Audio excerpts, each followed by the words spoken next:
Magandang umaga mga ka-happy hour. Narito ang mga balita para sa MBC TV Network News Update, 9 AM edition. PNP, no comment muna kung pwedeng i-custody si Bato sa Camp Crame. Yan ang MBC TV Network News, ni Edniel Parosa. Tikong pa ang bibig ng pambansang pulisya kung pwede bang manatili sa Campo Crame ang nagtatago ngayong si Senador Ronald De La Rosa. Kasunod ito ng pagkawala ni Bato mula sa protective custody ng Senado sa paniwalang aarestuhin siya sa bisa ng warrant ng International Criminal Court sa panayam kay Suspended Senate Security Chief Mao Plasca. Sinabi niya narinig niya si De La Rosa kausap si PNP Chief Police General Jose Melencio Nartatis Jr.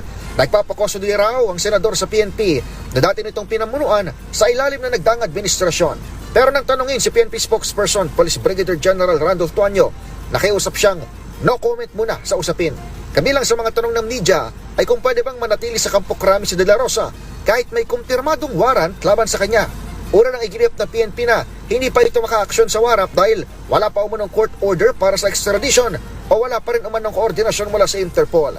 Siniguro naman ni Nartates sa hiwalay na interview na hindi maka-apekto ang pagiging PMA-er at dating PNP Chief ni De La Rosa sa paggampan ng kanilang tungkulin. Para sa MBC TV Network News, ako si Edniel Parosa na DZRH. Una sa Pilipinas, una sa Pilipino.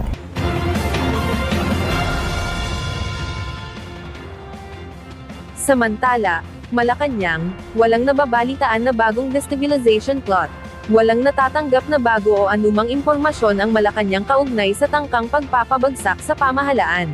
Tugon nito ni Communications Undersecretary Claire Castro nang matanong kung mayroong nakarating na ulat sa palasyo, kaugnay sa panibagong destabilization plot. Sabi ng opisyal, hindi na rin naman bago ang ganitong mga ulat, bagamat walang tinukoy na mga tao. Sinabi ni Castro na alam naman nila kung kanino nanggagaling ang ganitong mga pagpaplano dahil mayroon nais na iluklok sa pwesto.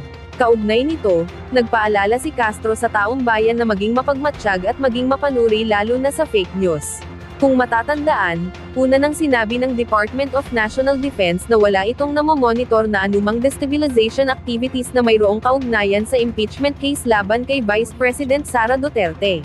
Wala po tayong nadidinig na anumang plano na disturb laban sa gobyerno, pero even before naman hindi lang naman ngayon yan Alam naman natin kung saan nanggagaling yan. At alam naman natin kung sino yung gusto nilang paupuin.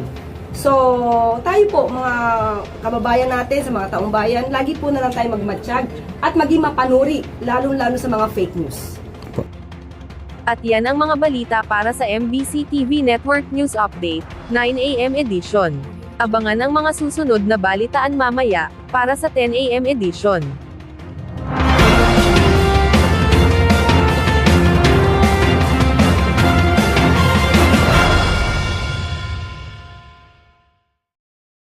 Mga ka-happy hour, kung gusto mong manood ang mga balita sa MBC TV Network News Update, mag-subscribe sa aming YouTube channel, i-like ang aming Facebook page, at i-follow sa aming TikTok account.